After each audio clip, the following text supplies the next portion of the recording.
Okay, we'll get started. I'm Steve Treadle, co-chairman of Citizens for Milford. And on behalf of all the members of Citizens for Milford, we welcome you here tonight, voters and candidates. Citizens for Milford is proud to be hosting tonight's candidates forum. We're also honored to have the town crier as our co-sponsor. In case you're not familiar with us, Citizens from Milford is a volunteer, nonpartisan, grassroots organization. We're a diverse group of citizens who organized just last year to work on issues and projects and events that benefit our community. We welcome new members. We encourage all interested residents to attend our quarterly meetings to share your ideas and concerns. Our next meeting will be on April 8th at 6:30 at the town library. And this year, we're making an effort to have public officials available at each quarterly meeting, so you get the opportunity to have access to them, to speak about them on what's on your mind, ask them questions, and have a real opportunity to chat one-on-one with them. Our next meeting, as I said, April 8th, Police Chief and Highway Surveyor will be our special guests, so they can listen to your questions. And for more information about our meetings and projects, and to sign up for email updates, please visit our website, which is citizensformilford.com. I'm going to ask John to come up now and explain the rules of the ball game here.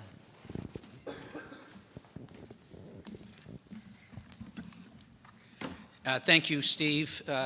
I'm John Seaver, and I'll be the co-moderator tonight for tonight's Citizens Forum. I just want to go over a few ground rules, and then we'll kick off the debate. This evening, we will be using a color-coded timing system to control the time of the responses. Green will indicate to the candidates that your time has begun and you can continue. Yellow would indicate that you're nearing the end, and red would mean please stop. For the citizens out there, please reserve your questions till the end of till after the candidates have made their presentations, and please reserve your questions until the citizen participation portion. Also, please limit your questions to no more than 30 seconds if possible. And candidates, please limit your responses to 1 minute or less. Questions can be directed to any particular candidate or to all candidates. And please be considerate when you're asking questions and avoid any personal attacks. We do reserve the right to dismiss any inappropriate questions. So having said that, I'll turn it back over to Steve for the first forum. And the first forum involves the unopposed candidates. And we have one candidate who is here to speak to you this evening. And we compliment Jen DeManche-Yorn, who is a candidate for the Board of Library Trustees. And Jen, we thank you very much for being here with us. And you're outstanding by your presence here. Come on up. Good evening. My name is Jennifer DeManche-Yorn, and I'm running for Library Board Trustee. First, I would like to thank the Citizens for Milford and the Town Crier for sponsoring the event and giving me a chance to introduce myself to the Milford community. I'm so excited to serve. I've lived here in Milford my entire life. I'm married, and I have a 4-year-old daughter who will also grow up here. I've worked in finance, customer service, management, and as a community advocate. So I believe that I have a set of pertinent skills that could potentially benefit the Milford Library Board of Trustees.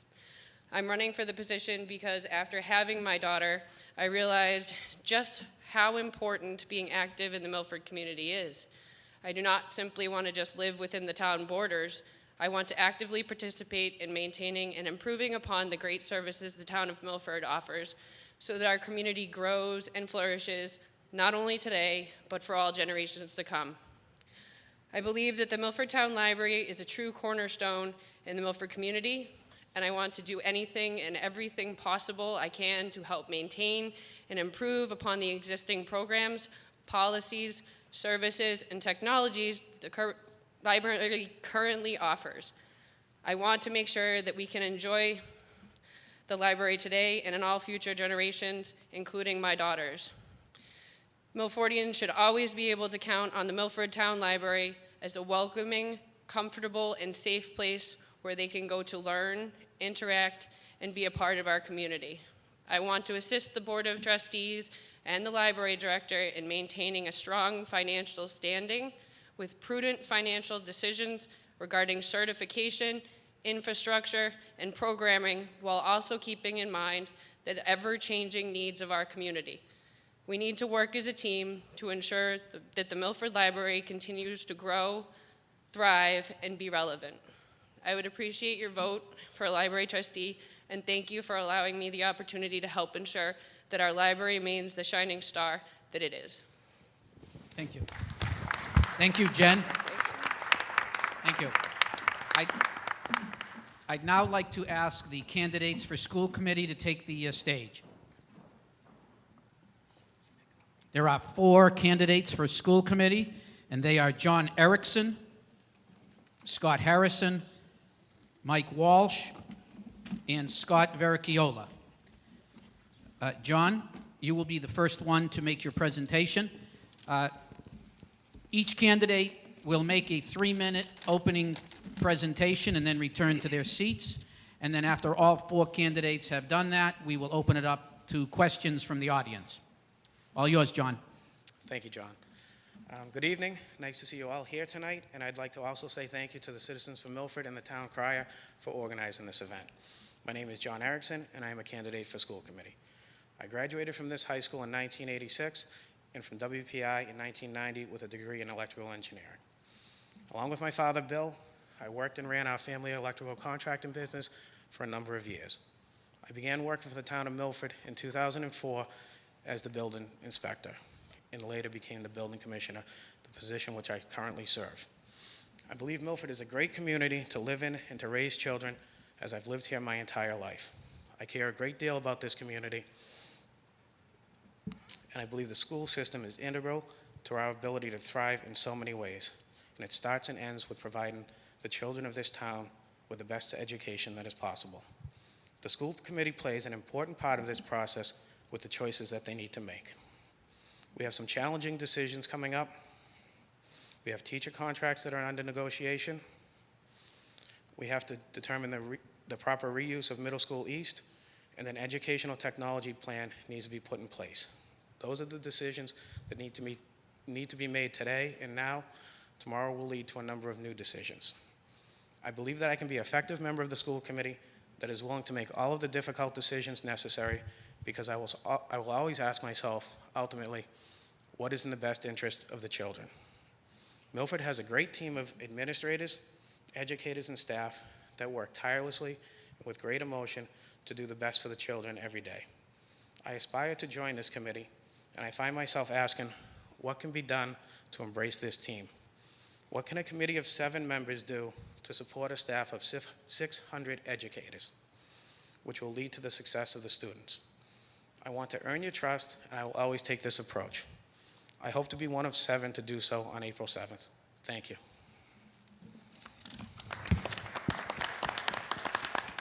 Thank you, John.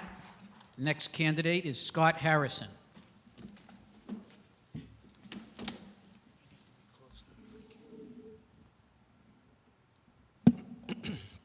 Thank you, John.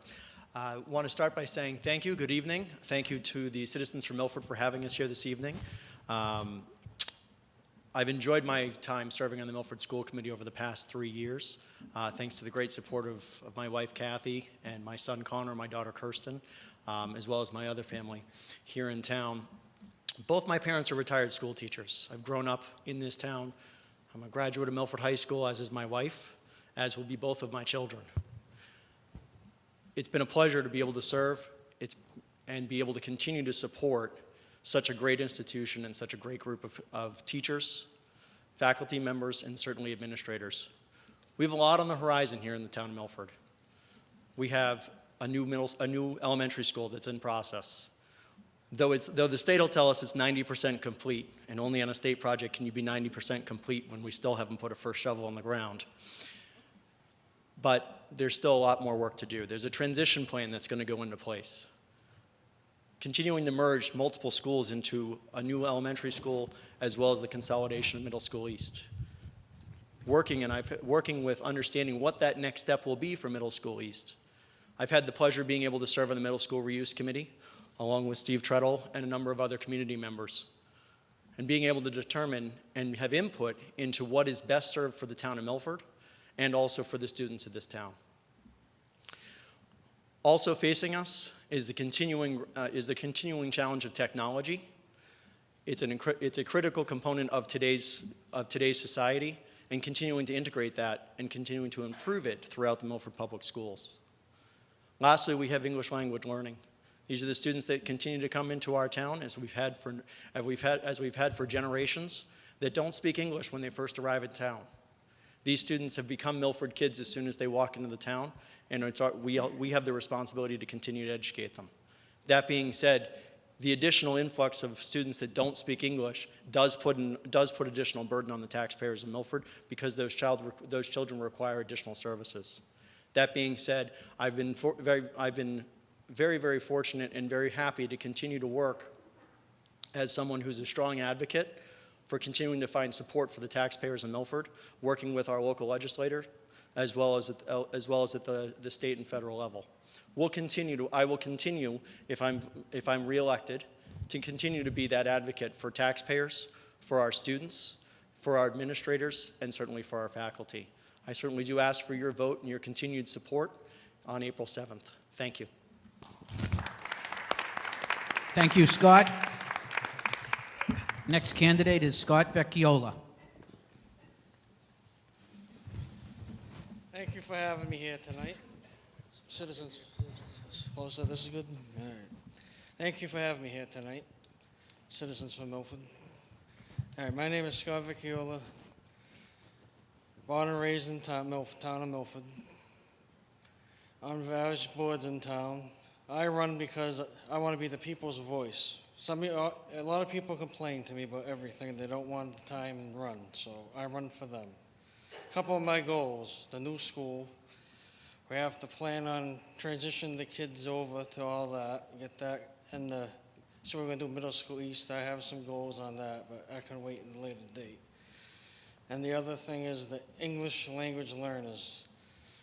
The kids that come over here don't know English when they get here. We got to find ways to save on the taxpayers' money. It is a burden. It's a big issue coming up with the town. I appreciate your vote on April 7th. Thank you. Thank you, Scott. Final candidate is Mike Walsh.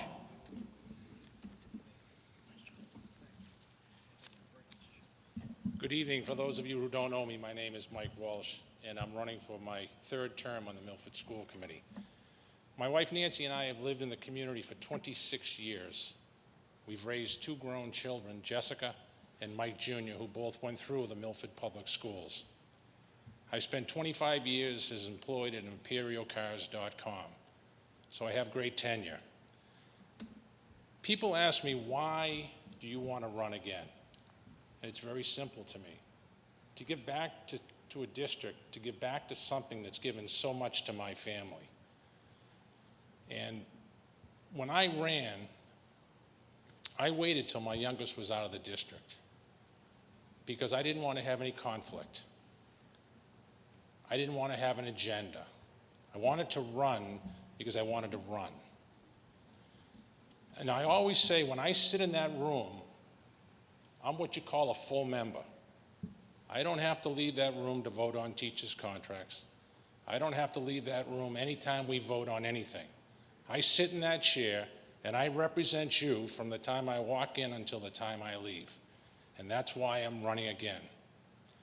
Do I have some concerns? Yeah, I have some concerns.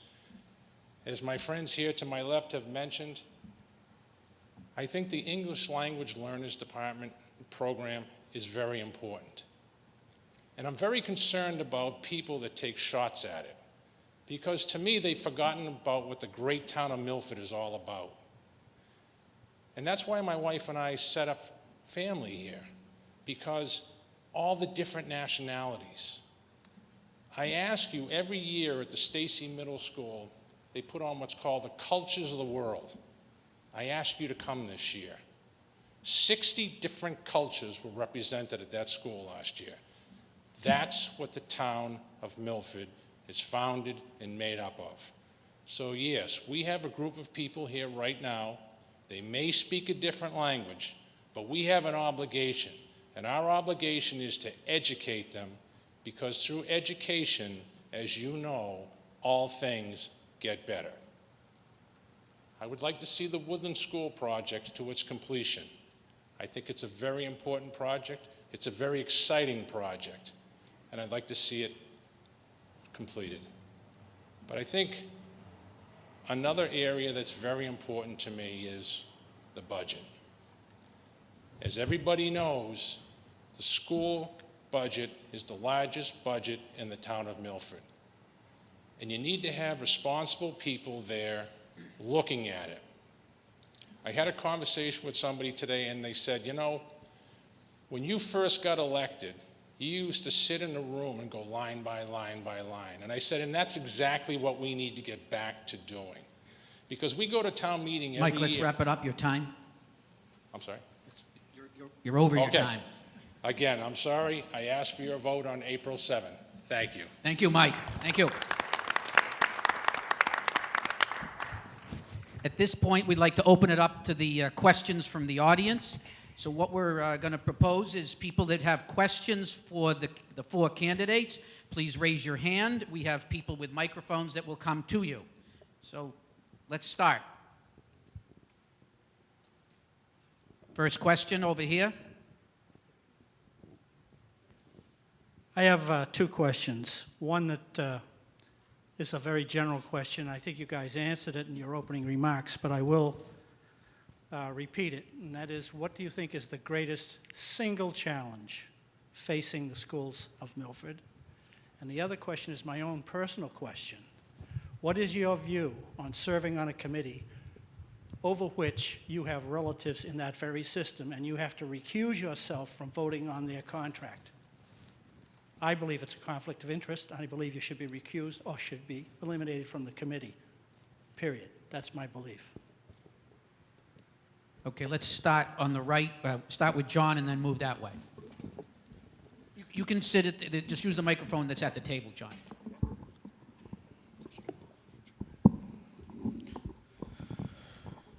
Okay, so to answer the first question, which is what is the single biggest issue right now, I think the single biggest issue of today is improving the technology infrastructure in the school. I think that's a relative short-term obstacle. It's going to take several years. It's gone downhill for a number of years, and it's not going to be an overnight fix.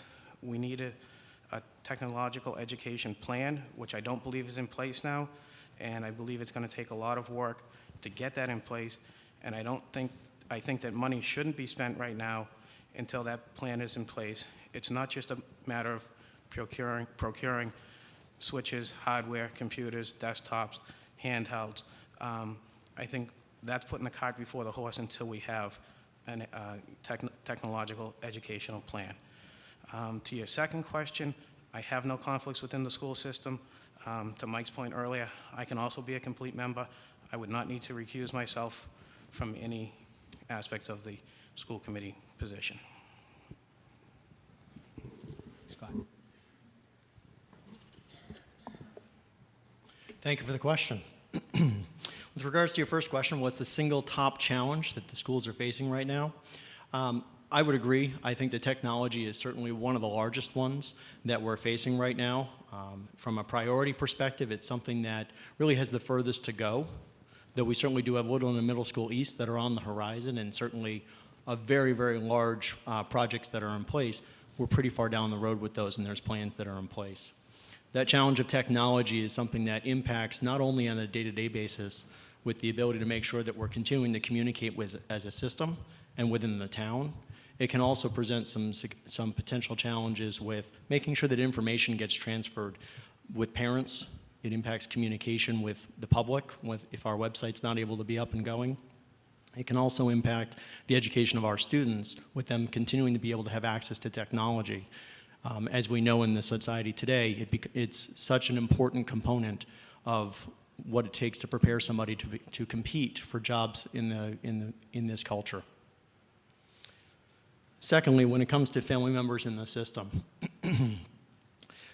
I think this is one of the things that, when we talk about a tight-knit community in the town of Milford, having been raised by two former teachers, they're both now retired from the Milford Public Schools, being able to be involved, I think actually by having individuals that are on the board, and we do have some, that have family members that are working in the schools, I think it actually gives a unique insight to understanding what that feedback is, and you really do get it uncolored and very candid from those family members. Also, when you have a town where, and I'm very proud of this, our teachers, our police officers, our firemen, they don't live 45 minutes away, they live here. They are our friends, they are our family members, they are our neighbors. So, though from a conflict of interest perspective, I do believe that that anyone with a family member needs to, by requirement, recuse themselves from a contract negotiation. I do believe it's important that those voices are heard. Thank you. I'd just like to remind candidates to limit your responses to no longer than 1 minute. The biggest issue facing the schools, I say the technology. Until I see the plan exact and place, which I know they're working on now, it's going to be probably a few years out before everything gets in on that. That's going to be the biggest issue.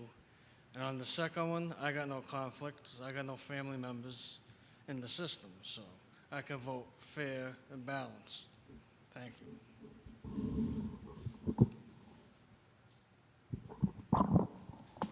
In reference to your first question, sir, I think there are a few challenges facing the Milford Public School System, to be very truthful with you.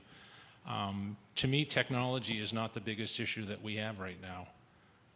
I've done research. I've spoken to the company that we use as a consultant, and they agree with me. They said it's just going to take time. To me, I think to me the single biggest is, and I'm going to go back to the English language learners. We need to improve that program to get those children up to speed, and we do a great job, but we just need to stay focused on that because we need to help those children. To answer your second question, it's very difficult. It's very difficult to have a 7-member board, and then you get into teacher contract negotiations, and some of your members can't, sit in that room. They can't negotiate in the contract. So it makes it difficult, but it's been like that for a long time. Does it make it right? No, it doesn't make it right, but it's difficult. I would personally, I'd rather have 7 members all sitting together at all times. Thank you. Thank you, guys. Okay, other questions? Other questions from the audience? Please raise your hand and we'll have somebody come by. Question back there? Okay. Please stand up and tell us your name. Hi, I'm Kim Smith. The question I have is about the construction of the new Woodland School. What role will you play in making sure that school, that construction stays on budget and meets its educational needs? Let's start with Mike Walsh this time. Kim, only because I know you personally, I'll use your first name. We have a big responsibility to make sure that stays on budget. As you know, we have the main school committee, and then we have the subcommittee of the Woodland Building Project that reports to us at all times in school committee meetings. So we're very focused on how that, and updated at all times on how that project is going, and and what is being spent, and the progress of where it is. So we'll be very, very involved. How I do? We got a committee up there now that's working on it. If I could find a way, I'd like to try to save money on it. There's always ways you can save money if you scale back something if you don't need to build it and do stuff like that. Just make sure it gets on budget and not go over budget. So with regards to managing the cost and managing that project, the building committee, as was mentioned by the two gentlemen to my left, are continuing to manage it on a day-to-day basis, managing that progress along with the contractors and the companies that we've hired that are involved in that process, who are the professionals that do this day in and day out. We do continue to, as a school committee, continue to get ongoing updates and ask additional questions. We get updates with blueprints, we get updates with costs, we get updates with change orders as well. So we're continuing to kept up to date on everything that occurs with that project each step of the way. As I mentioned in my opening comments, we're 90% of the way through. I made a little joke about the fact that only in the state can you be 90% complete with a project we haven't put a shovel in the ground to. That being said, that actually speaks to the fact of the amount of work that's been done in advance of this project before we even put the shovel in the ground. Thank you. As many of you know, my day job will leave me heavily involved in the inspection of the new Woodland School. As building commissioner, I have to make sure that it meets at least the minimum state building code. In addition to the minimum codes that this facility needs to meet, it also needs to meet the architectural specifications. As a building commissioner, I don't have any authority to enforce those. As a member of the school committee, I can be a great liaison to the Woodland School Building Committee, as well as the Milford School Committee, to let everyone know where we stand on those and any deficiencies that may be involved. With regard to cost overruns, that's common with every construction project. A typical motive for the contractors is to come in, they receive the bid, they begin the work. Day one, the list of change orders starts. And it's a long one, and it's a game that many contractors play well. That happens on a number of projects where I'm already consulted on. Town officials, board members look to me for my opinion on whether or not these change orders are warranted. To say that we're 90% of the way there, I don't necessarily agree with that. There's a lot of work to be done. The list of changes is endless. There's been a number on the Milford Youth Center, some justified, some that are being argued, but I think that I can be the best resource there is to advise the Woodland School Building Committee and the Milford School Committee to the merit of these cost overruns or potential cost overruns. Other questions for the school committee candidates? Please raise your hand. We have someone in the back.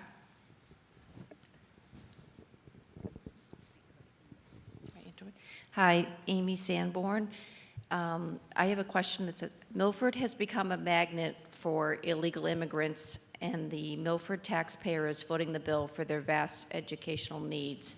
What steps would you take to get funding and at the same time work towards reducing the problem in our school system? Let's start with Scott Harrison. Thank you, John.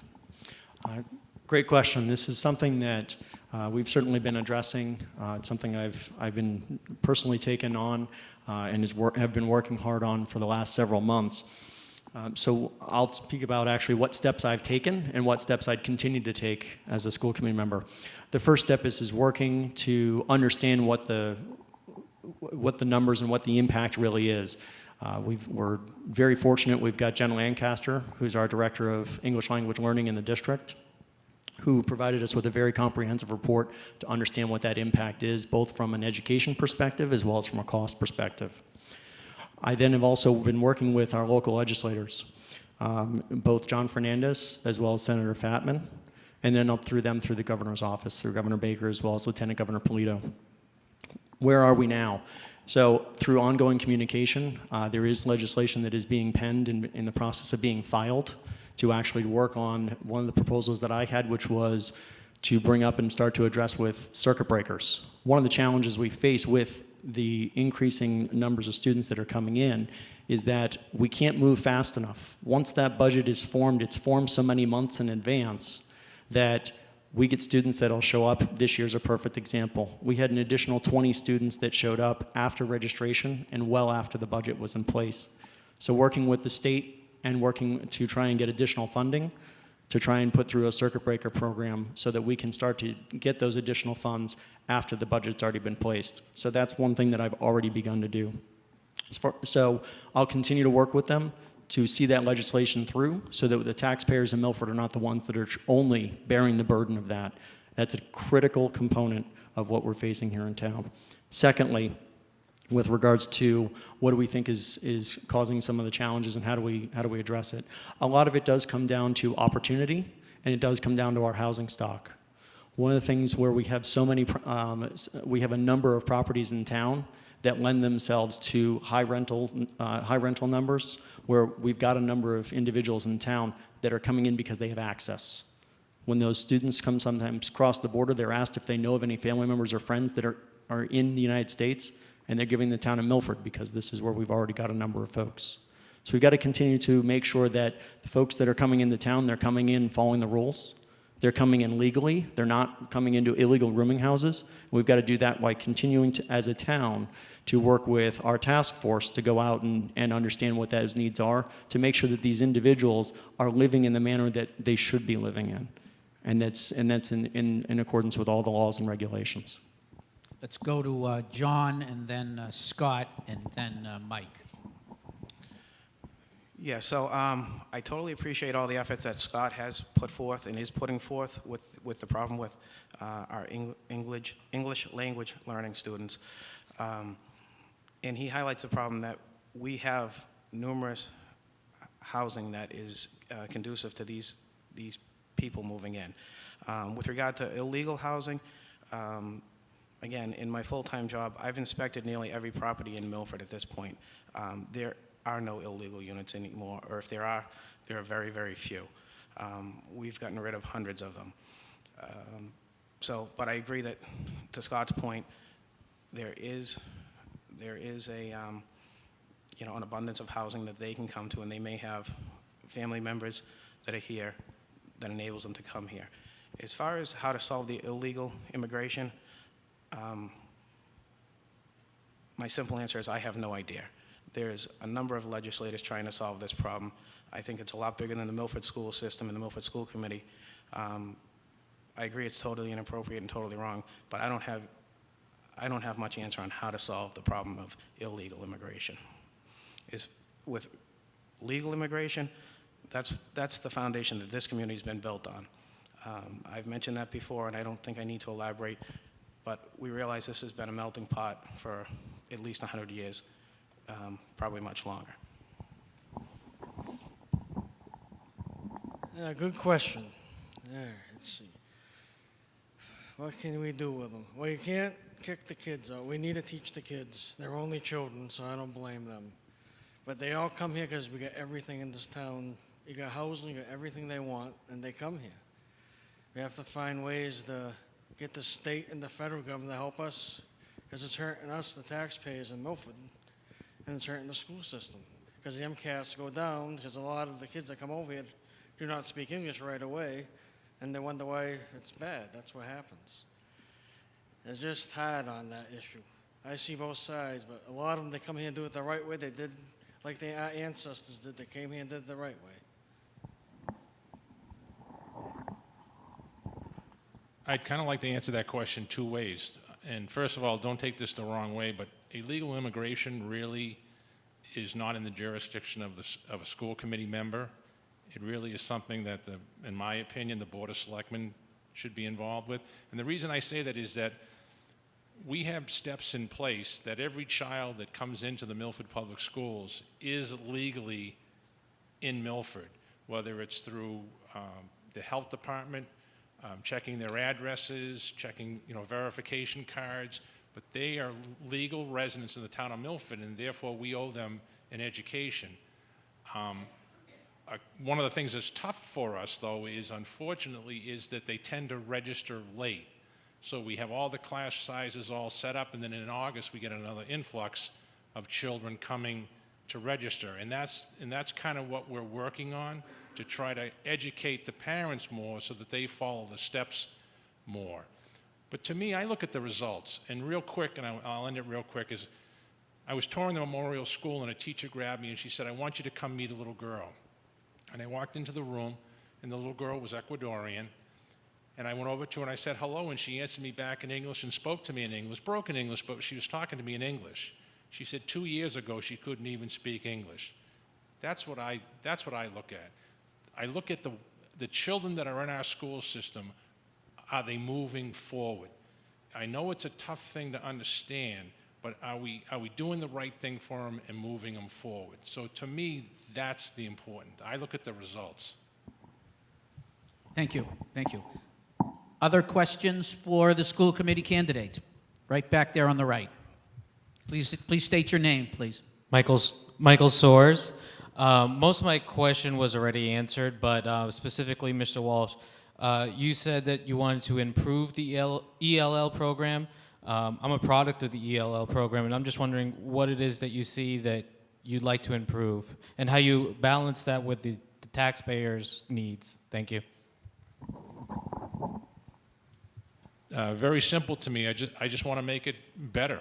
I mean, and I'm not talking out of school, no pun intended. Joe Marias, who sits on the school committee with me, is a student of ELL. Another gentleman we were with the other night, Al Correa, is from the EL program, very successful people. I want to keep the success going. As you know, lately in the news, it's kind of taken a couple of shots, and I want to stop that. I want people to understand how important it is. I want to support it, I want to back it, and I want to keep moving it forward is what I want to do. Other questions? We've got a question down here in the front. Thank you.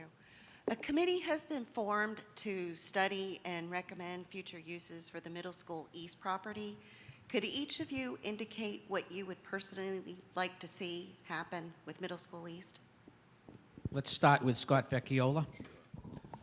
Let's see, I would like to see move the administration office out of the high school down there, and maybe some of the town hall offices, because if you can free up more space up here, you get more programs going in the high school, because this one has not had nothing done to it in years. I think that'd be a good idea. Let's go to Mike and then Scott and John. The concern that I have is that before we turn that building back to the town of Milford, I think we really need to look at space problems that we have in the town of Milford. As you know, I'm chairman of the Milford Youth Commission as well. We're renovating the youth center, renovating the gym. We still don't have enough gym space. So I say, why are we going to give a building back, or why are we thinking of giving a building back that has a gym that large? And that's just the gym. I look at town hall. You go downstairs in the town hall and you go into the Board of Health office. They're jammed in there. Everybody on town hall on the bottom floor is jammed. Could we move some people over there? To Scott's point, we should move the administration building out of the high school. Why would you want to have your superintendent of schools and all your administrative staff in a high school? As the superintendent, as I said the other night on TV, comes walking out with another superintendent to go to a meeting and classes are changing and all the kids are in the hallway. I think there's a lot of uses for that building that we need to just stop, slow down. The committee's doing a good job. But before we give it back, say, are there other functions that we can use this building for? So I'm not an advocate right now of saying we don't have a use for it, because I think we can find a use for it in the town of Milford. I really do.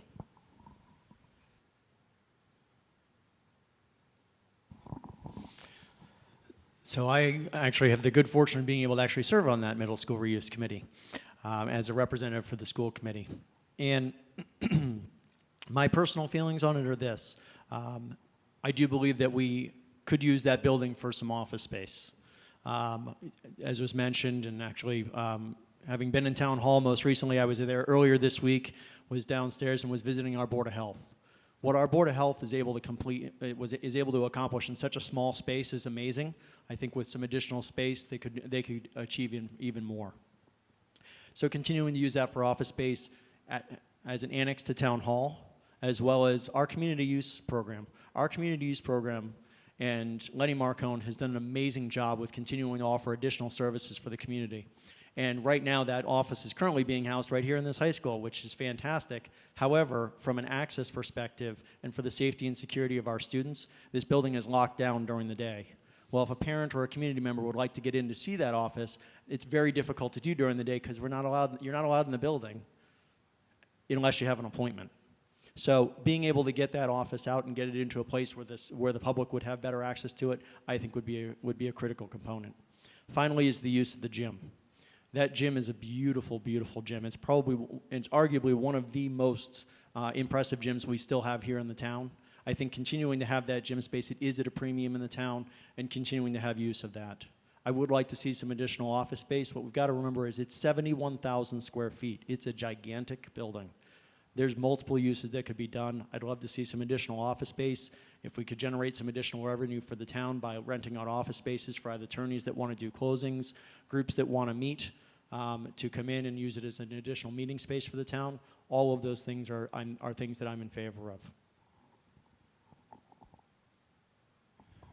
Well, I think it speaks a lot that I completely agree with Scott and Mike and Scott on this, that the potential to keep that building in use for the school system and for town offices is a very viable option. The gym, we all know what a premium gym space is at. Administration, getting them out of the high school, certainly makes sense on every level. I'd add to that the facilities group and, of course, community use, which was also already mentioned. Renting that out, a portion of it to recoup some of the operating expenses certainly makes sense. Operating expenses right now in that building are about $400,000 per year, all inclusive. So, I think that's definitely the right, that's the track that's the mindset that I'm in right now, is to, lean towards that use.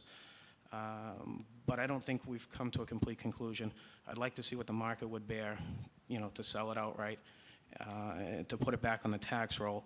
But that's not my inclination at this point. I'm in agreement with the other members here. Thank you. Thank you. We have time for one more question for the school committee candidates. Okay, I have a question here.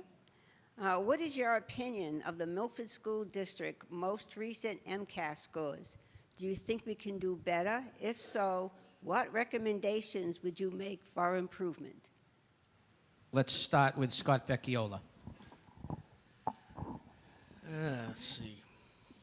A lot of it is you get the kids coming in from the other countries, and when they do it, the MCAS, it goes down a little bit. It makes the scores go down with what I've been hearing. How you can make it better, you got to teach them better. Teachers are doing a good job. You just have to catch it better and get the next round even better, I believe. That's what I would do. Let's go to Scott Harrison, then to John. Thank you. So I think the MCAS scores are a continued work in progress. Though we've certainly shown growth over the last several years, I think there's still a lot of room for improvement. We've got some students that are scoring extremely well in this. We've got students, and the perfect example is if you look at the colleges and the locations that our students are graduating and heading off to after school, I'd compare our graduating class with any from anywhere in the country. That being said, we still have a lot more work to do with our overall scores. There's certainly a divide with from our student population, where we've got some students that are doing extremely well, and we've got our students that are what I call the movable middle. It's the folks that are continuing to see ongoing improvement. We've got to continue to dedicate more time and resources.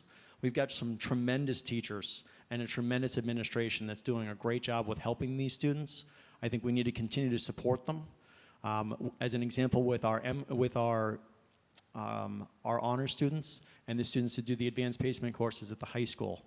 One of the things that we've done in the past, we were part of a program that actually allowed for Saturday school. It was optional for students, where teachers actually came in, they would volunteer, and they would come in as part of that program to help these students with preparing for that exam. I'd love to see that initiative being taken forth and rolled forward into MCAS, as if we continue to help these students to improve. John.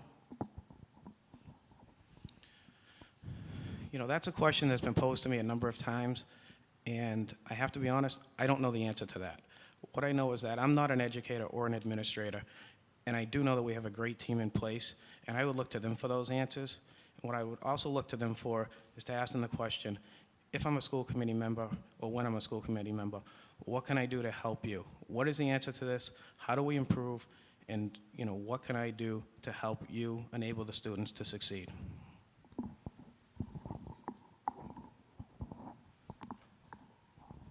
Mrs. Treadle, the way I would answer that question, I'd answer it twofold. First off, how would I improve it? The same way that I spoke about the other night. Preparation time, more preparation time, working with the students has shown, the statistics show that it does drive the test scores up. But one of the things that makes it difficult, and I talk about this all the time, is that children are all different. So the 5th grade class this year that moves on to 6th grade and the 4th grade class that's coming up may not be as academically strong as the class before them, and that can affect the score. I asked a question one night at school committee. I said, on the math test, are there word problems? And they said, oh, yes, there are. I said, well, can you tell me how many children struggle in reading? And they said, well, there are a few. Well, there's your answer. If they struggle in reading, they're going to struggle on a word problem. So it's a very difficult bar to measure, but I think the way to improve the scores is exactly what our teachers are doing, and we have a great, very dedicated staff, is to just keep working with them, preparing them, more importantly, dropping the stress level. I always say these tests, we just stress these children out so much. Just get their feet on the ground, work with them, tell them to just do the best job you can. It'll only move your scores in the right direction. Thank you. Let's give these candidates a big round of applause.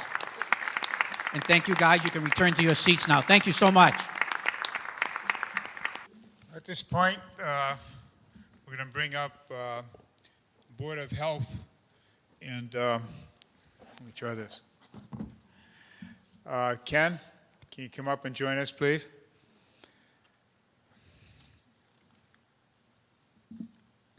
Tom Harmon, his challenger, unfortunately couldn't be with us this evening because of a death in his family. So, Ken, you have the podium. You start with an opening remark.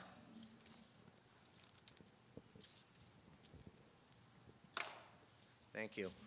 Thank you for providing this forum to the Citizens for Milford and the town crier. I believe in order for you to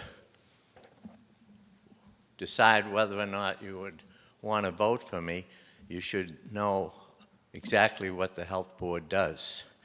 So in my 3 minutes, I will try to explain some of the things that we are responsible for. I think you're all familiar with the fact that we contract with Republic Services for your trash and recycling removal. They came to us a little over a year ago and asked for an extension on their contract while they presented a proposal for collecting on what they call single stream. And that we are studying, but we have found some problems with it. One of the problems is this would be the truck driver would come up and have an arm that would reach out and pick up the recycling bin and or the trash, and they wouldn't even get out of the truck.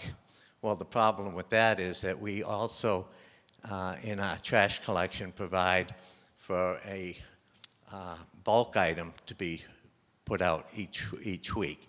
So if you want to put out a chair to get rid of it, or a couch or a mattress or something like that, that's presently in the contract. With the single stream, if the driver doesn't get out of the truck, he's not going to pick those things up. So that's something we're dealing with. There's also the cost of the program. Franklin went with that program, and it cost them $80-something thousand for the containers. Republic Services has said, well, we'll provide the containers. The problem with that is when it comes time for the bidding process, you're limited to companies that do that type of service and have that type of equipment. If Republic Services loses the contract, they're going to take all the containers with them. And then we have to decide, well, do we go back to the old system, or do we spend probably $100,000 for containers? So we are studying it, but there are some problems. But when they gave us this extension, or when we gave them the extension, they said that they would provide $2,500 for us to use each year to improve these services, or to improve the trash service. And this year, one of the things we're doing is your Milford Beautification Day. We are going to provide the truck for that day, and we're going to provide the water for that day, and that will come out of the $2,500 that they've allowed us. Besides the pickup, we also operate a transfer station. Now, the transfer station, I have to have the ad that was put in the paper on July 30th, 1985, which is just about almost 30 years ago. And at that time, we said that the town of Milford, operating the transfer station, the Board of Health would charge a fee of $20 for a sticker. Well, here we are at 2015, and the price of the sticker is $20. So we not only try to provide you with additional services. You're already? over time, yeah. Oh, wow. You got the red lighters on, Ken. I'm sorry. I have a whole lot more, but okay. I'm sure you do. Well, maybe it'll come out in the questions. So do Okay. we have questions for Ken, please?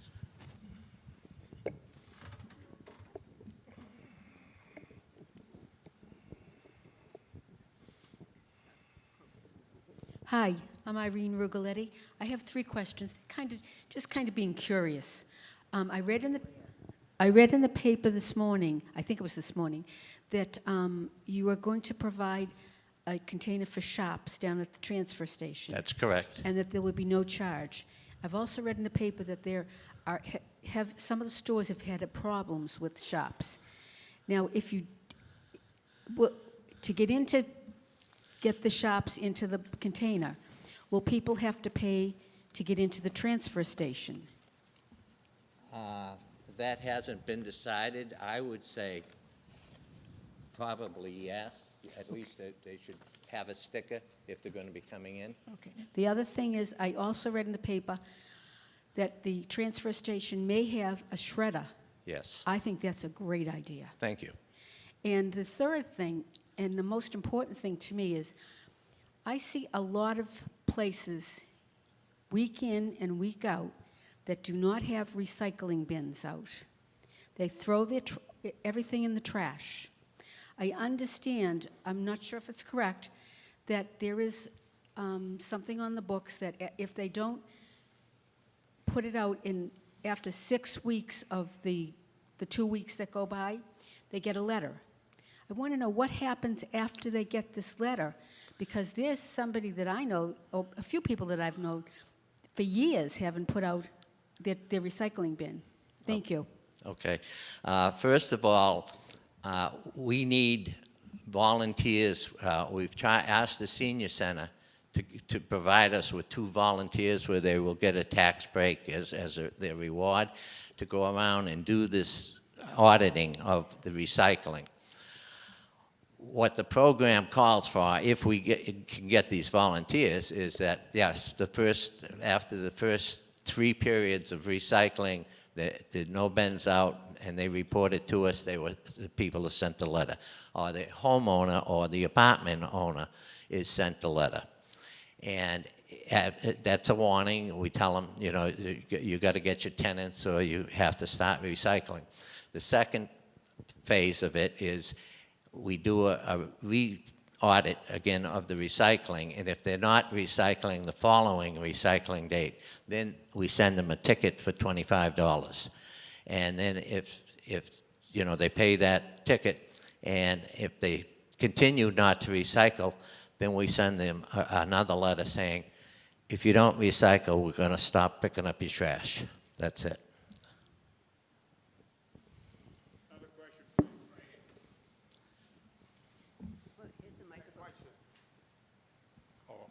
I don't think I did it right. Thank you. Thank you. My question to you is, I've gone to that transfer station for years.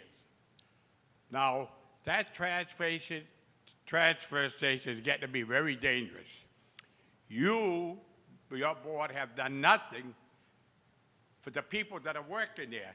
If the other gentleman was here, I would talk to him, right? I've mentioned it before. I go down, the gate is off. Gate is not working. You get down to water, the portable toilet. You got to cross the way there, places where people could trip when they carry their thing. Nothing's being done. It's a dangerous place to be, and it's never been addressed by your board. That's all I got to say. The other gentleman was here, he could answer a lot of it, okay? Thank you, Joe. First of all, we did have a problem with the gate. It fell off the hinges, and for about 2 weeks, we tried to bolster it up. We have since hired a company who has gone down there. They put new brackets on, and the gate is now working fine. As far as the portable toilet, we had a problem this winter where the water in the trailer froze up. We cannot get anyone down there to fix it. We have a contractor that said he will come back, he will come down, and they will fix the problem so that the facility has water and thus a toilet as soon as the weather gets warmer. So in the meantime, we've provided the workers with a portable toilet. Excuse me, would you take the mic, please? You do, because I can't hear you. Joe, you can't You hear it have without been the there mic. for a long while, and these things have never been addressed what's there. These fellas that work there are working in dangerous spots. I've seen a few of them. I want to mention, all right? I go down and bring my stuff, and I've seen some almost trip in some of them spots I'm telling you about, okay? It's never been addressed, and you know it, and I know it, and I won't say no more. If the other gentleman was here, he'd tell you. Joe, I'm sorry, you have to be more specific because I don't know what problems you're speaking of that you have supposedly reported to Okay, us. Ken, we need to move on. Another question, please? Any other questions for Ken?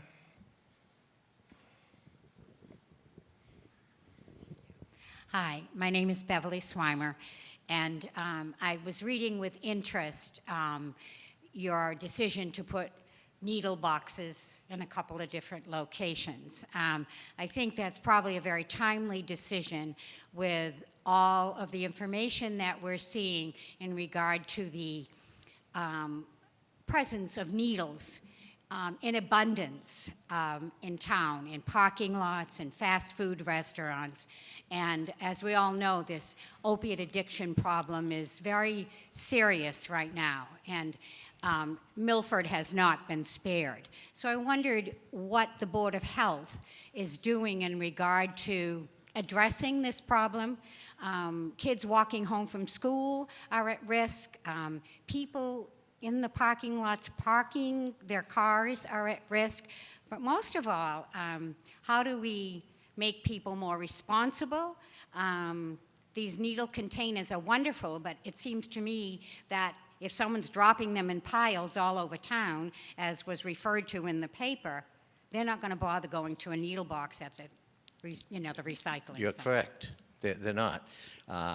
We're providing this SHOPS program for responsible people that need it. They need that program.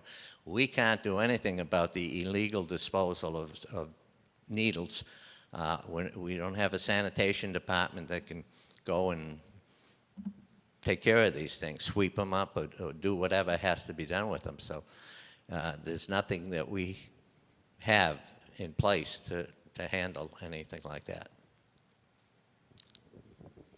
So I guess my concern is, now we know there's a problem, and we know these needles are everywhere. There has to be some kind of policy in place to clean them up. I mean, Well, we'd have to work with other departments. Specifically, I would think the highway department. all right, so that has to be done sooner than later, because the problem is Right. current. Provided, yes, we can discuss it with them and see what they're willing to do to provide a program to to maybe have the sweepers, the street sweeper come through certain parking areas where we know there's a problem, and maybe they can sweep them up. I don't know what else. It's definitely a health hazard. It is, but Yeah. we don't have And the it does equipment come that under we the- could. So there has to be some kind of effort to address the problem. I agree. Okay. Any other questions? My name's Donna Horrigan, and I'm just wondering what the Board of Health responsibility is concerning overcrowding of supposedly single-family units. We have an ongoing program where, if you recall, I believe, Donna, you are also a town meeting member, and we passed Article, no, you're not, okay, I'm sorry. We passed Article 37, which has been challenged and gone through the courts and proved to be enforceable. And we have a task force comprised of an inspector from the health board, an inspector from the building department, and a fireman, and if needed, a policeman, but that's not normal.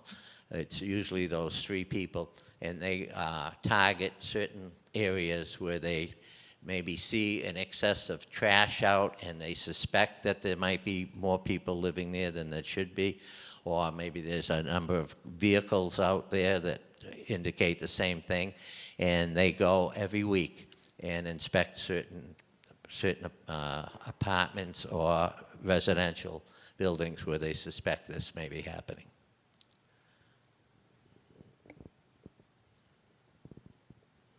Other questions? Can I have the 3 minutes? My opponent isn't here. We'll let you make a finishing. We're going to turn the green light on again, though. Well, I also want to tell you about other services that we provide. We also contract with the VNA, the Visiting Nurses Association, and as you're probably well aware, they conduct flu clinics, they conduct wellness clinics, and starting April 2nd, I believe it is, they will provide a nurse at the senior center a couple of mornings every week, and we're going to test that out for 3 months and see how well it's accepted and utilized, and if it is, then we will put it permanently in our budget. I started with the transfer station. We also have a hazardous waste day. That is offered to the residents of Milford, and there is no fee for this. We take the money from the transfer facility, and we pay for that hazardous waste day. That's another program that we conduct. Let's see, I have some notes. There was some question about the TB screening. We have, our health agent has met with the chairman of the school committee, with the superintendent, and with the head of the nurses. And they have developed a program, a screening policy for TB that does not infringe on any of the rights. It's not a mandatory program. They identify the people that they think should be screened, and so that is in place now also. I guess that's about it. Thank you. Thank you. Ken. Thank you. I'd now like to ask the two candidates for the Board of Selectmen to come up front here.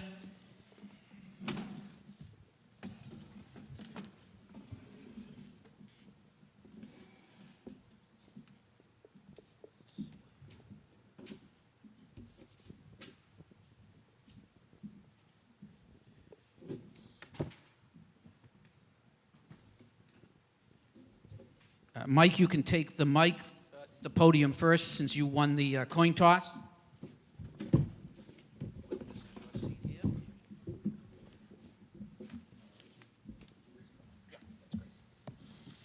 We have Mike Visconti and Will Kincaid, the two candidates for the Board of Selectmen. Each candidate will make a 3-minute opening statement, and at the end, they will have a 1-minute closing statement. Thank you, John. My name is Mike Visconti. I am a lifelong resident of Milford. I am running for the open seat on the Board of Selectmen, and I would appreciate your vote. I have lived in Milford all my life, and I have prospered here. I want to give back to the town in a larger way than I have been doing over the last 35, 40 years. I've been a town meeting member for 30-plus years, and I have taken the podium on numerous occasions at town meeting to actively represent the taxpayers of Milford on their behalf. And I will continue to do that as long as you allow me to. My career started when I got out of college in the construction industry. I have done everything from labor to engineering to project planning, project management. I have worked on all kinds of projects, and I have managed all kinds of people. For the last 25 years, I have been a self-employed management consultant. I have worked for numerous organizations, including banks and other financial institutions.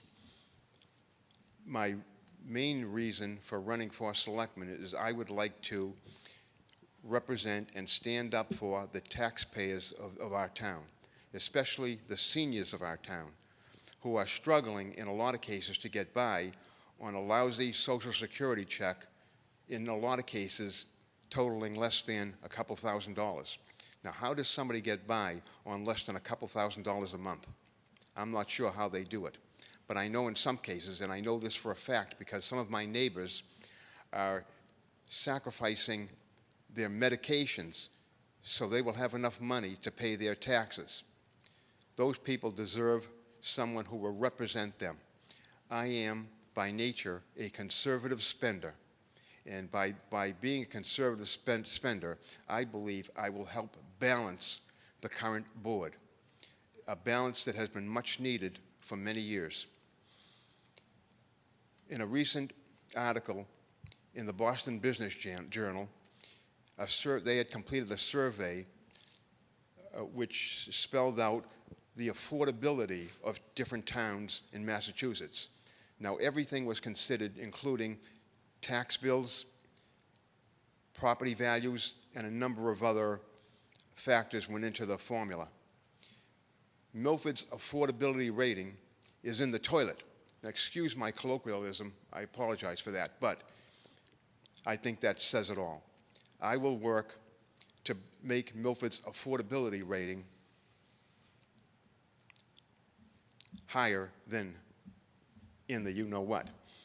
In any case, our seniors deserve representation. Now, you've heard other candidates talk about... Mike, let's wrap it up, the time. Thank you. Okay. Will?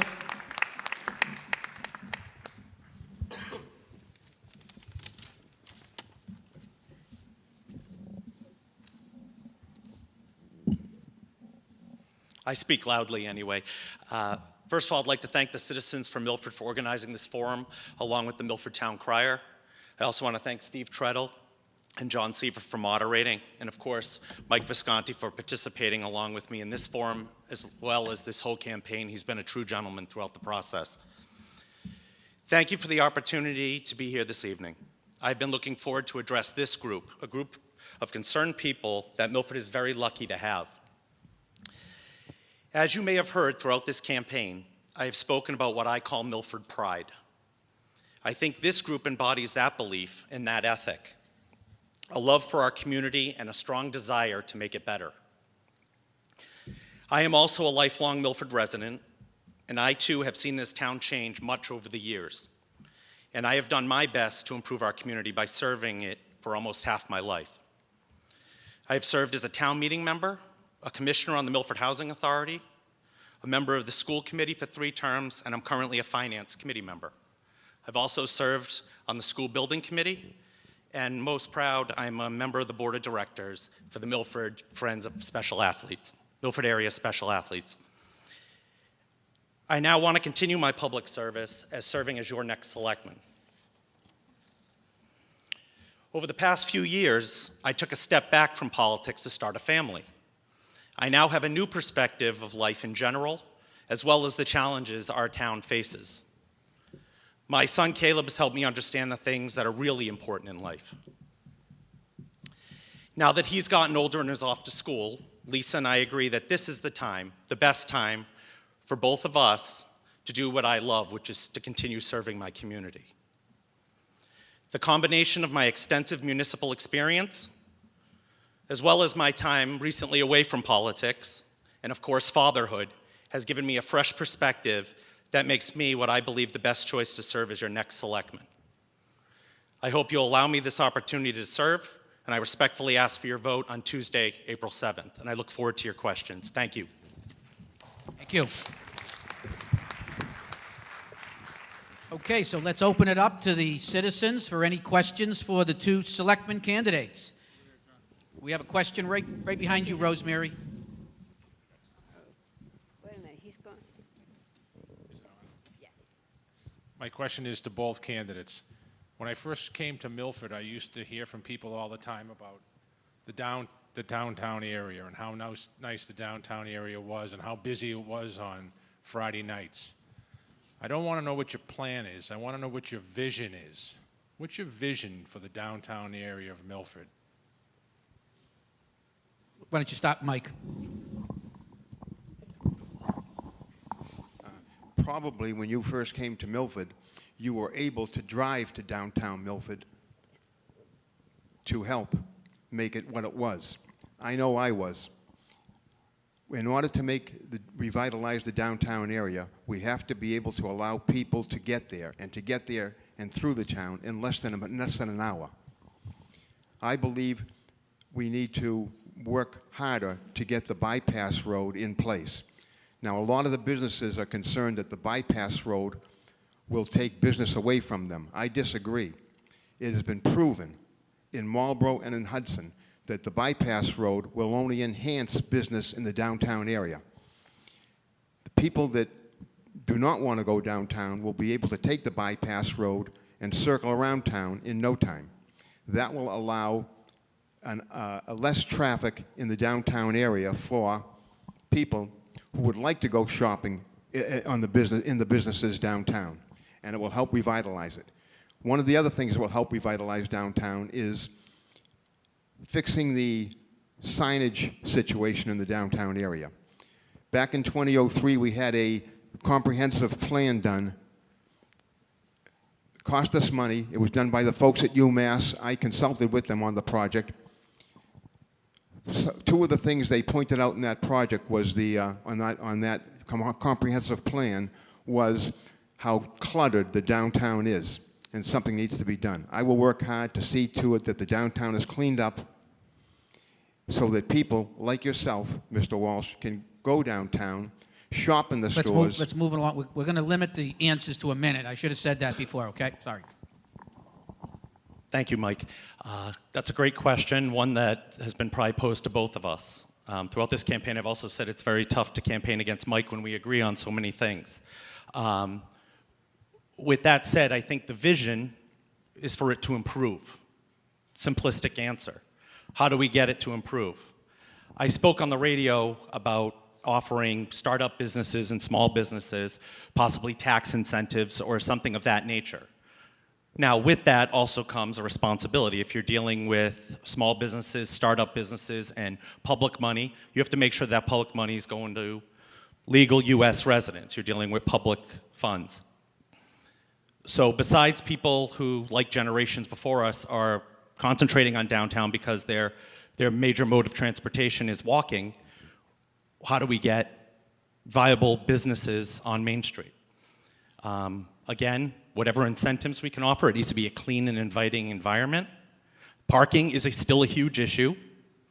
All these things need to be addressed if we really want a vibrant Main Street. I, too, remember doing everything on downtown as a young man with my mother growing up. That obviously is not the case We all would like to change that. We'd like to see maybe a couple restaurants, a pub, something that's going to attract all generations of folks to our main street. But that's going to be done through encouragement. And as a Board of Selectmen member, I think we need to do whatever it takes to attract people, not discourage people to use the downtown area. Okay. Other questions for the candidates for the Board of Selectmen? We got back here on the right. Good evening. My name's John Wright. I have a question for both of you. I'm constantly hearing in the press about the fantastic state of the finances in the town of Milford, but I also recall hearing some time ago that the town has an unfunded mandate in the millions of dollars for employee health and retirement benefits. I'd like you to speak to that, please, and tell me that if there is such an unfunded mandate, how you as members of the Board of Selectmen would deal with it. Thank you. There is an unfunded mandate relative to the health insurance issues for retirees and whatever. I understand that. And there are people working on that right now. There is a plan in place to get that funded over the years. And to your lead-in relative to Milford being in such great shape, you've heard everybody from your current Board of Selectmen on down praise the Finance Committee and praise the financial team for putting Milford in such great shape financially. What you have not heard is you have not heard one of those people praise the taxpayers of Milford, who, as I said before, in some cases giving up their medications, have paid their taxes faithfully, because without their taxes, the Finance Committee and the financial team would be sitting there twiddling their thumbs.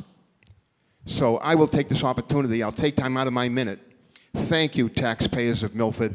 I appreciate what you are doing, and I will see to it, or try to see to it, if I get cooperation, that your taxes do not continue to spiral out of control. Thank you.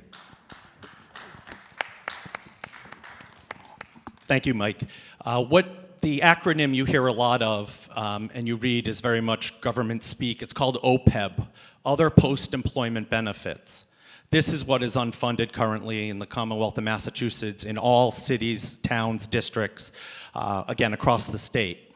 What the legislature is looking at now, and what we get reported to us through the town administrator anyway, is that there is going to be something concrete at some point saying that X amount of dollars needs to be put towards that unfunded liability over the next few years. What Milford has done is put, though relatively small, depending on how much they budget based on free cash and things of that nature, is anywhere from $200,000 to $300,000 a year in an account for OPEB, so that at least we have a head start. Most towns aren't doing a thing about this. We have the money, so we are putting that money aside and have been for the last 5 or 6 years. Thank you. Other questions? We have someone right here in the middle, Rosemary.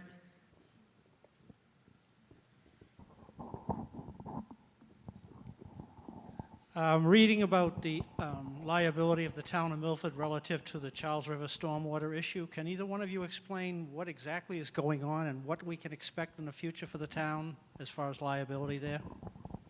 There is a mandate to clean up the rivers and the streams, in particular the Charles River, and mitigate the phosphorus count that's currently in the river.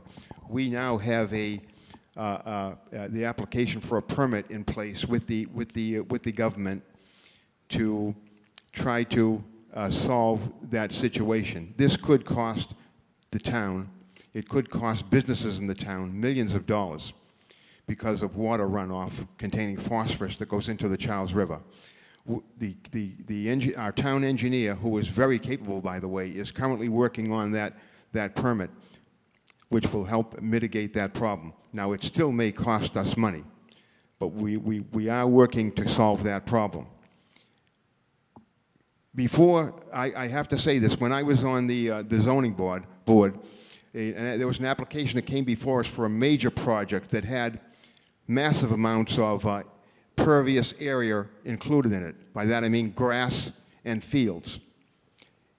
The applicant withdrew the application, but if it was going to be approved, I had proposed a condition that basically said any and all fertilizers used on those fields and grasses will be phosphorus-free. Now, this is 15, 16 years ago, before anybody even heard of the P word, phosphorus. I know this is an issue. I was aware of it 16, 17 years ago, and I tried as far back as then to help mitigate this situation, and I will continue to do that if I am elected. Thank you. Yeah, in addition to what Mike just said, this is something that could potentially cost the town of Milford tens of millions of dollars. What it ends up being is, and though it sounds like something we would all want to do, obviously no one wants polluted rivers and streams. We've come out of the Industrial Revolution after damaging so much of our stuff, and over the last many years we've done an incredible job of cleaning it up, especially Boston Harbor and the Charles River that comes right through our backyard. However, this is very dangerous, and I choose that word carefully, and I use it carefully, but all the businesses that we've attracted to Milford that give residents such relief on their tax bills, though we all pay handsomely to live where we live, they all have large parking lots. If you just go through Granite Park and look at a Target and all of the stores there, all of that, Mike was talking about pervious surfaces, now all these impervious surfaces, flat roofs, pavement, parking lots, things of that nature. This is what's capturing that, and what comes down to is we're going to end up paying a very expensive tax on rain, because that's what we're talking about here. We're talking about the rain that falls from the sky, lands and strolls and drains into our streams. Could potentially even turn into a lawsuit, the town of Milford versus the EPA, because out of the 4 towns in the Commonwealth that they've picked to be responsible for this, we're one of them, because we're at the head of the Charles. And the expense, we don't want to talk bankruptcy, but it could do severe damage to the town of Milford. So we're working with our legislators. I'll continue to work with our legislators, both at the state and national level, because it is a federal mandate right now that, yet again, is unfunded. Thank you. Other questions? Please raise your hand. We've got a question over here.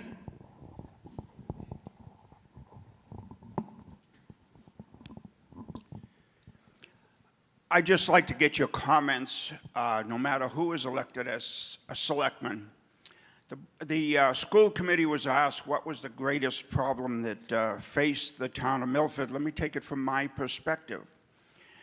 There was a census taken about 5 years ago that established that 1/3, 10,000 people in the town of Milford were immigrants.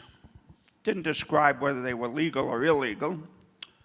Our parents, of course, were all immigrants. They came here gradually. But let's quantify it just a bit. All our surrounding communities have immigrants, most of them illegal, in the single digits. That's it, 8, 7, 9, whatever. We have 500 in the town of Milford. Now, you want to be compassionate towards the children. You certainly aren't going to take it out on them, nor the immigrants. But we do have to get a grasp at the Board of Selectmen level to deal with the issue, because 500 students at $10,000 per student comes like $5 million a year on the poor taxpayers we were just talking about. If we don't address this issue and we continue to keep saying yes to who is ever busing these people into this town, you are going to face bankruptcy. And if you don't deal with it, that little boy you're talking about is never going to grow up with the opportunity that you had in the town of Milford, or you, Mr. Visconti.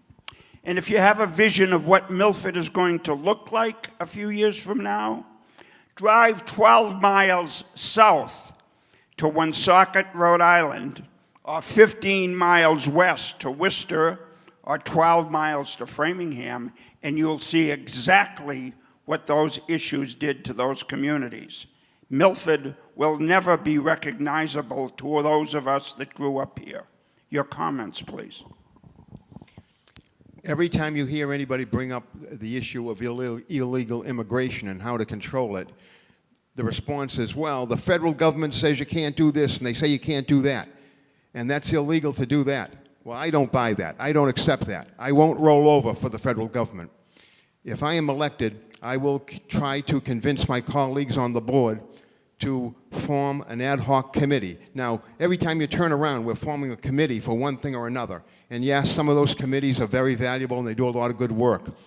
But as far as I'm concerned, one of the most important committees to form is a committee formed to study ways in which we can make Milford less attractive to illegal immigration. And I mean do that legally. There's got to be a way that we can stop illegal immigration by having the illegal immigrants not wanting to come to our town. Let the committee go out, seek ways, find out ways that that can be done. Now, if they come back and they say, well, you know, there's really nothing we can do, so be it. But as far as I'm concerned, it's time well spent. And it's at no cost to the taxpayer, zero cost to the taxpayer. I believe it will be a worthwhile committee, and I will push to have that committee formed. Thank you. Yet again, I agree with everything Mike said, and that's something that should be done regardless of who's elected. However, we're not just trying to start from here. We have to go back, which is even harder. This is not a new problem. I think people have finally just got tired of it. And I respect that and understand it. And again, Dan, you bring up something that so many families are talking about around their kitchen tables. And that's what we all should be talking about, what people are talking about around their dinner tables. So, what can we do? Milford has always attracted immigrants going back through history legally because their families came here and we had housing. We were a mill town. There were jobs here. Well, the only thing left of days gone by is the housing. So people come here. Landlords rent to them. The housing still has to be the #1 point of concentration. I think the Board of Health and the building inspector do an incredible job and forming their task force and doing as much enforcement as they can. And maybe John has gotten to all of them. But he also has 100 other things that he's responsible for, as does Paul Mazzucchelli and the Board of Health. So I think Milford does talk about their financial position, the money we have in the bank, $20-odd million on any given day. What are our priorities? We've built tons of buildings, we do work to our schools, that needs to continue. But maybe one of the projects that we need to have is to make sure that those two groups have the resources to knock down every door. And these problem landlords, and they're still there, because I think as soon as John leaves, after taking care of them and busting their butts, they're back rebuilding until he gets back there yet again, because there's money to be made. So I think we need to go after these guys that are making money being speculators in a town that we choose to live in. That's what makes me angry. I know I used probably most of my minute, but I can talk volumes on this, so. Okay, thank you. Other questions? I know we have a question right down here. Rosemary? Claire? Claire? Yes, Claire.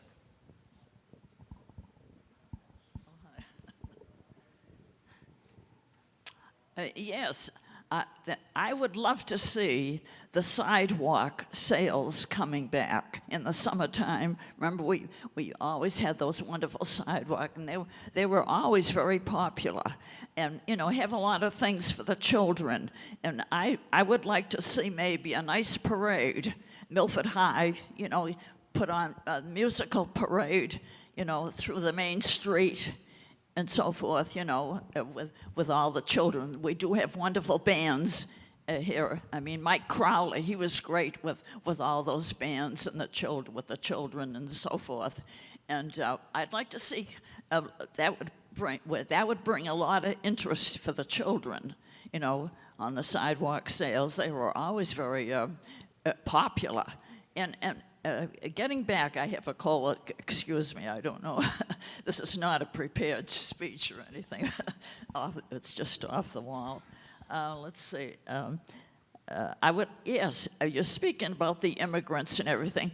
Now, there's some nice restaurants on Main Street now. We got, there's a nice Brazilian restaurant nearby the 89, in fact. They say the food is very good in there. And there are some of the stores around town that are very good. Some of the restaurants, I mean, you know, there's a Brazilian coffee shop further up near Fayette Street. They're doing very well. And there's that nice Brazilian, is it a Brazilian or Spanish, across from Dunkin' Donuts there down on Main Street. Is that a Spanish or a Brazilian? But they seem to be doing very well. I am not sure. That is the one across from Nofri's office.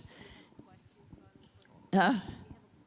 Yeah, we believe that's a Portuguese restaurant, Oh, but I'm is not it? certain of that. Yeah, that's very popular. I mean, but the immigrants are really, they're trying hard, and they're doing pretty good on some of the stores.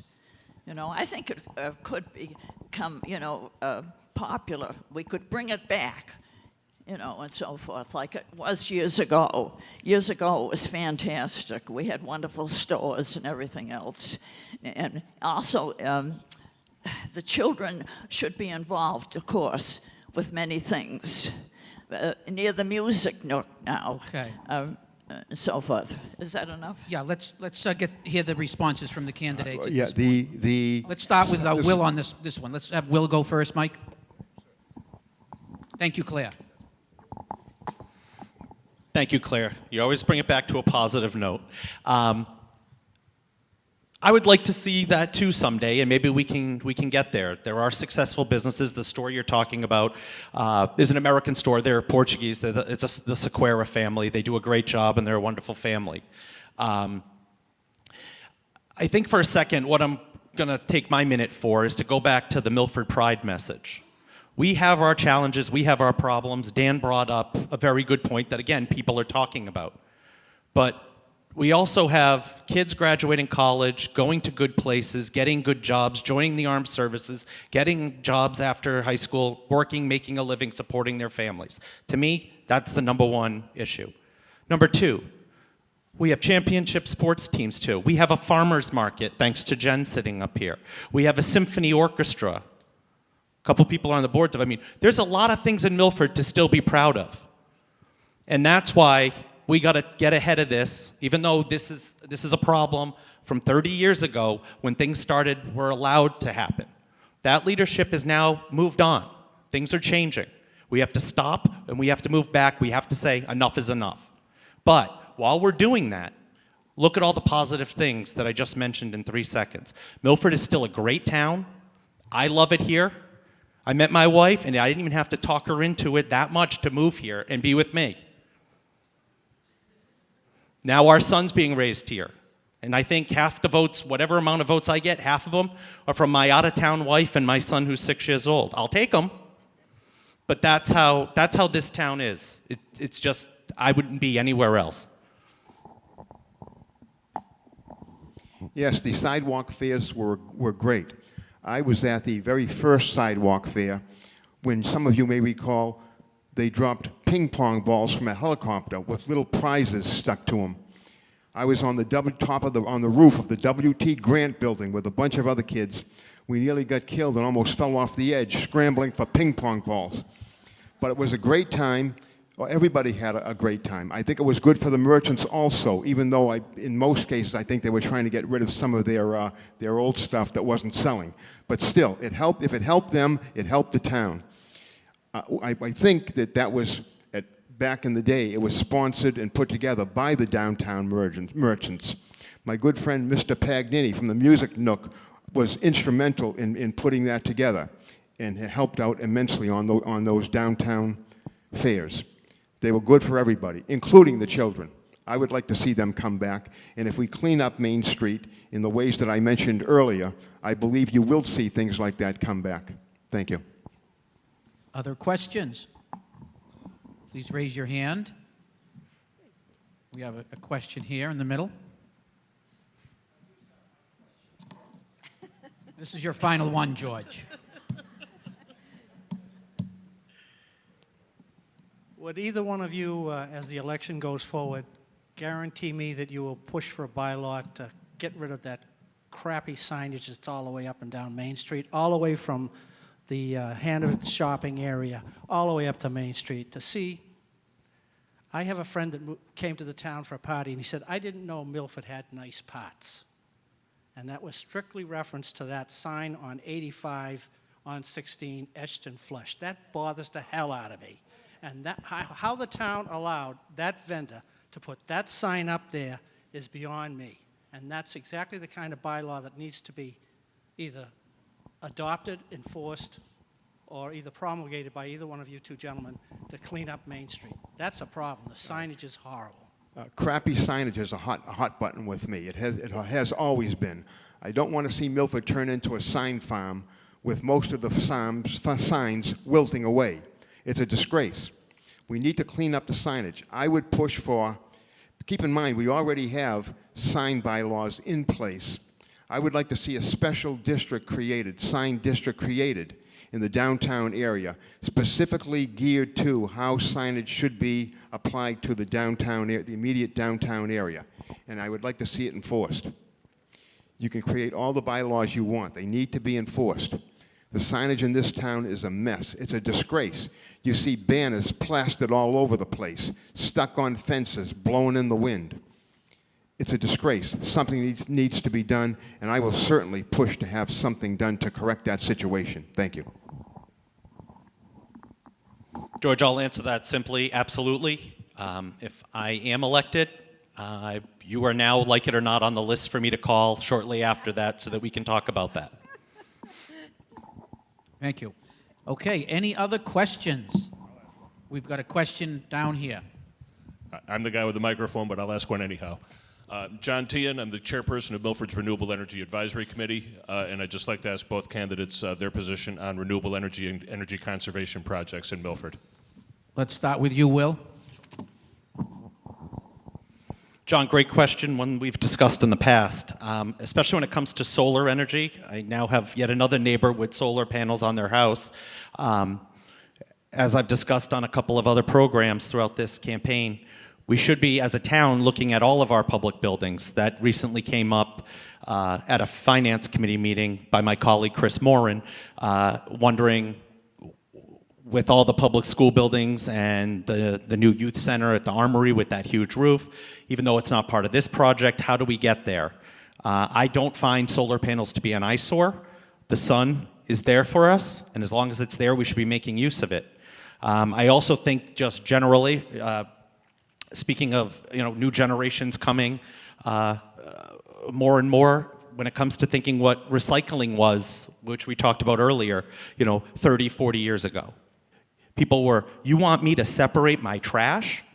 Now look at it. We have one trash barrel, a family of 4 have one trash barrel and 14 recycling bins at the end of their driveway. That's the type of progress that we need to continue to make on renewable energy. Thank you for the question. Green is the color of the day. I'm a big fan of green and solar energy and any kind of alternative energy. As a matter of fact, I believe that Milford should strive to obtain a designation of being a green community. There are many advantages of having that designation. We currently are missing out on thousands of dollars in grant money because we are not a designated green community. All that money is going to surrounding communities, and we are losing out on it. I believe we should work to get that designation. It is not that difficult to do. There are several well-defined steps that you have to follow to get that designation, and I believe we should do whatever we can to obtain that designation. Thank you. Okay, we have time for one more question for the selectmen candidates before we get to the closing statements. We have another question down here in the front. Oh, we got one in the back there. Let's go there and then here. I'd like to know what your position is on the possible acquisition of the Milford Water Company and why. Okay, let's start with Will on this one. Sure, that's a great question. Regardless of where I think people think they may be on that topic, the only good thing that came about the recent rate hike recently was the study that the Department of Public Utilities made the water company do. And then the benefit was that study had to become public. Though my copy as a finance committee member was heavily redacted, we still got the message of what the benefits are and what the hardships are at that infrastructure currently. If you asked me that question a few years ago, I would have said, I don't want it. I don't want those problems, those 150-year-old pipes, whatever infrastructure, because really we had no idea. Then we know what happened to our water supply, and I realized how important it is for the public to probably own their own water supply, and why there's only very few private water companies left. With that, if we could, one of two things, continue under the current rate structure or lower, then I would look favorably on researching buying the water company. And why I say lower, because most of the time in government, you talk about it and you never see it. The water company pays state taxes, federal taxes, which we would not pay if we owned the water company being a public entity. Also, this past year we paid $805,000 for fire hydrant services. We would no longer pay that $800,000 a year for our fire hydrants to the Milford Water Company because we would own them. So at this point, I would think that still a lot of research would have to be done, a whole lot of work at town meeting, but at this point in time, I think it's at least something we should be looking at just so we can own our own public water supply. I believe right now there was money appropriated at that town meeting to hire a consultant to help look into acquiring the water company. I believe that it may be a good idea, but I can't just blurt out a yes or a no right now without seeing all the facts. I base my decisions on facts, not necessarily on what I'd like to see, but on facts.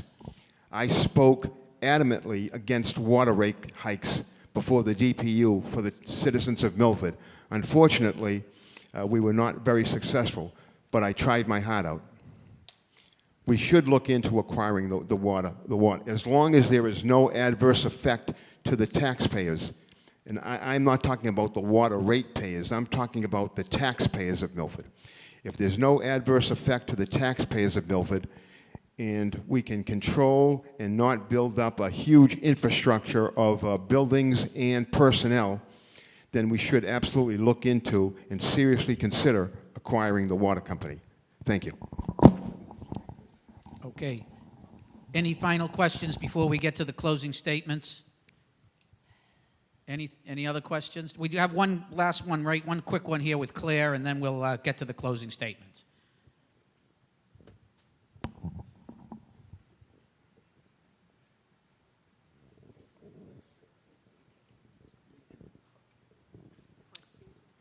I don't have a question. I just wish to say we must congratulate a lot of our immigrants that came in from different countries, how well they are doing in this town of Milford and so forth. And they should be congratulated. And I know several of them. They told me their stories, and they came over to this country. They had to leave their families, of course, and they only had $100 in their pocket. And they're doing it. And one of them he's very wealthy. He's a very wealthy developer. We should honor those people that came over and struggled and to build houses and everything else. I mean, there's a lot of successful people there. Okay. Thank you. Thank you, Claire. Okay, let's move to the closing statements, and we'll start with Mike. We'll start with you. We got a 1-minute closing statement from each candidate.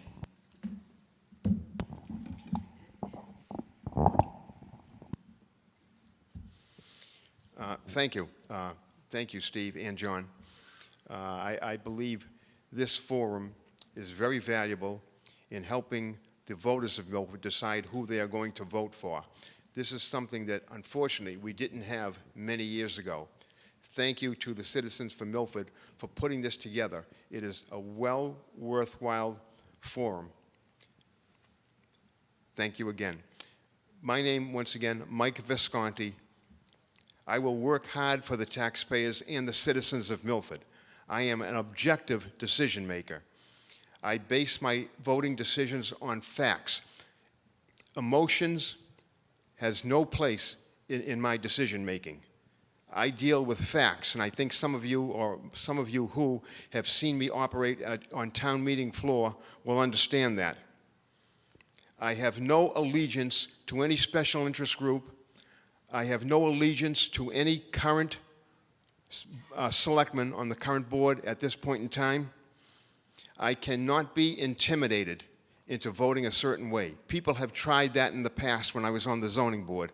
I refuse to be intimidated. I will not be intimidated. Ladies and gentlemen, I will not drink the Kool-Aid. I will vote for you. I will not vote for you. I will stand up for you. Thank you. Please, I would appreciate your vote on April 7th. Thank you.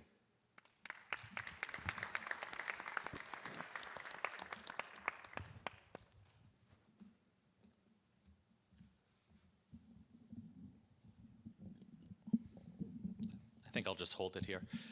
Thank you, Steve. Thank you, John. Thank you for everyone coming out tonight. It's getting late. Thank you to the people at home that are watching. The last few months, we started this campaign in December, and the last few months have been great. My favorite part of campaigning is literally hearing what people are talking about around their dinner tables. And I think when people get into office, they forget that. I think I'm level-headed enough, hopefully patient enough, and always remember where I come from. Because I always hear it, especially when you're at someone's door. Willie, I'm with you. You disappoint me. I'm calling you up. And you know what? I wouldn't have it any other way. The reason I mention that is because where you come from makes you who you are. I'm proud to be from Milford. I love this town. That might sound emotional. It is.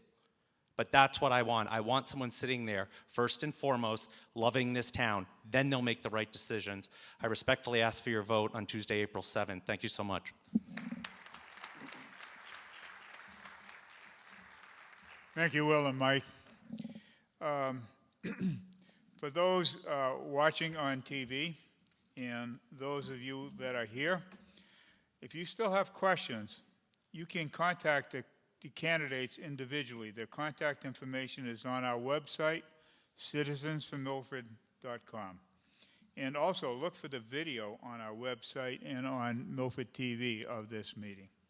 We thank you all for coming. Give yourselves a hand for being responsible citizens.